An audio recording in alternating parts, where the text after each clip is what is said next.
Pozdravljeni, dragi otroci! Dobrodošli v YouTube kanalu Moj knjižni kotiček. V današnji pravljici bomo spoznali prikupnega miška, ki je v mrzlih zimskih dneh drugim živalim priskočil na pomoč. Le kako in s čim jim je pomagal?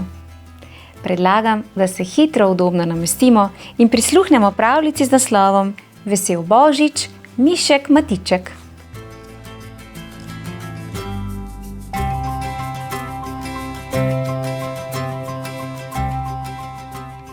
Bil je zadnji šolski dan pred božičnimi in novoletnimi počitnicami. Jupi! Je zavriskal mišek Matiček in se prekopicnil. Potem je po snegu odskakljal domov. Na hrbtniku sta tičali dve darili za mamico. Prvo darilo je bil zvezek za recepte. En recept je bil že v njem. Recept za slastne orehove piškote. Matiček ga je prepisoval cel dopoldan.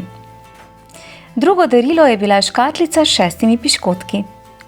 Mišek jih je popoldne sam spekel v šoli in bili so še topli.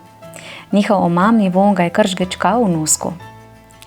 Komaj čakam, da vse skupaj pokažem mamici, je razburjen pomislil. Tedaj je v poti zagledal zajca Frica. Glodal je drevesno skorjo. Živjo, Fric, je zaklical mišek. O, živjo, Matiček, mu je odzdravil zajec in pomignil smrčkom. Kaj pa tako dobro diši? Moji orehovi piškotki, je ponosno rekel mišek in pokazal Fricu pisano škatlo.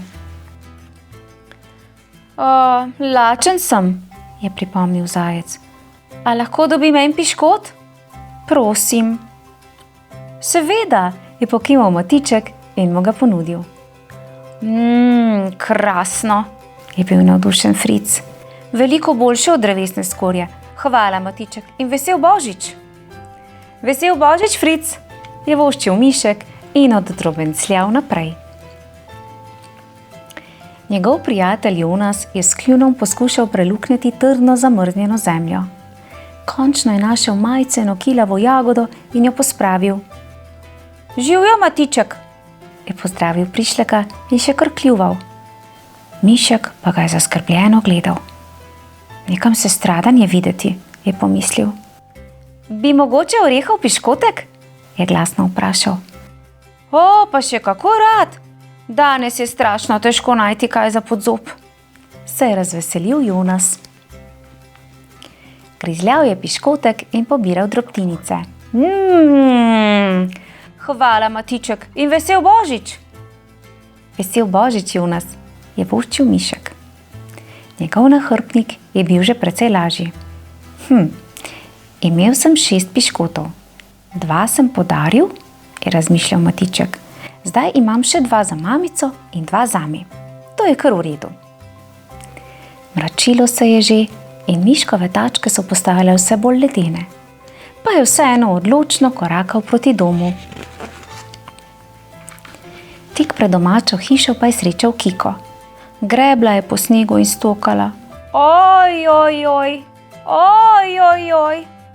Ja, kaj pa je? Jo je zaskrbljeno vprašal mišek. Moj želod, ne vem več, kje sem ga zagrebla, je zajavkala veverica. Popraskala je še na drugem mestu.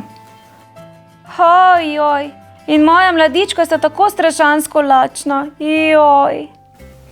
Smrček se je tresel, košati rep se je nemirno zibal, oči pa so se ji zabliskale v pogledu na Matičev nahrbtnik. Imaš morda ti kakšen želodek? Je vprašala. Ne, nimam, je odgovoril mišek in že hotel nadaljevati pot. Kika ima 2 otročička, je pomislil. Če ji dam 3 piškote, mi za mamico ostane le še eden. Tedaj pa je zaslišal 2 tanka glaska. Mami, kje si?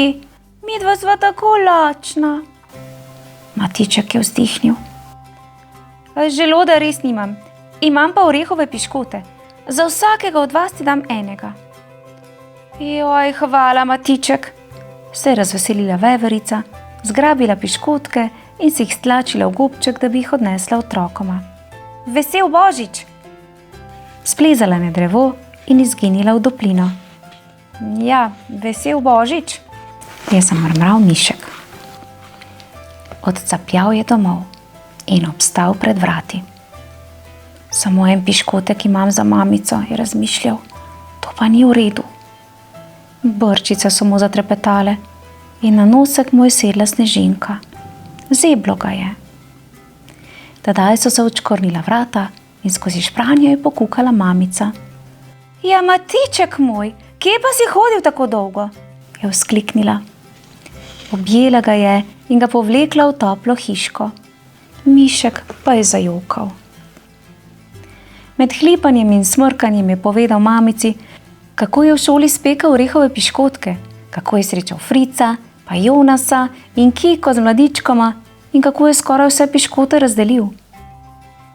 Le eden mi je ostal, je jokal. Mamica ga je še tesneje objela. Mišek moj, zelo sem ponosna nate, je rekla. Ponosna? Je osupnil Matiček, si obrisal solze in jo začudeno pogledal. Ja, deliti nekaj tako dragocenega, kot so slastni orehovi piškotki, gotovo ni bilo lahko. Zdaj pa nama bom skuhala cimetov čaj in razdelila si bova zadnji piškot, se je nasmehnila mamica. Ja, je zažarel Matiček. Mišek in mamica sta kmalu srebala vroč in dišeč cimetov čaj in glodala vsak svojo polovičko piškota. Krasen piškotek, se je obliznila mamica. Nenadoma pa je nehala grizljati in se zresnila. Kaj je? Je vprašal sinko. Mislim na vse orehe, ki sva jih nabrala jeseni. Če bi imela recept, bi lahko skupaj spekla tako dobre piškote. Zvezek z recepti? Le kako sem lahko pozabil nanj, je rekel Matiček. Še eno darilo imam zate, je vzkliknil, stekel po nahrbtnik in izvlekel zvezek. Zate, mami, lahko ga kar odpreš, je ponosno rekel. In med božičnimi počitnicami sta Matiček in njegova mamica spekla kopico slastnih orehovih piškotov. Povabila sta Frica, Jonasa, Kiko z mladičkoma in vse ostale prijatelji na veliko božično praznovanje. In piškotov je bilo toliko, da so se jih vsi do sitega najedli. Čudovita pravljica, kaj ne? In bravo, Mišek, za brezpogojno pomoč prijateljem v stiski. Zelo prijazno od njega, da je z drugimi živalmi delil sladke piškote. In ob tem se je odlično počutil. Prav tako pa so se odlično počutile tudi živali. Super, v slogi je moč in deliti je lepo. Otroci, v mojem knjižnem kotičku lahko prisluhnete še pravljici Vesel Božič Mandi, v kateri zajček prav tako pomaga gozdnim živalim. Kako? Prisluhnite pravljici in boste izvedeli. Zimski pozdravček prav vsem. Čau, čau. Si bil pa res prijazen. Te bom pa še jaz poskusila en piškotek. Bravo.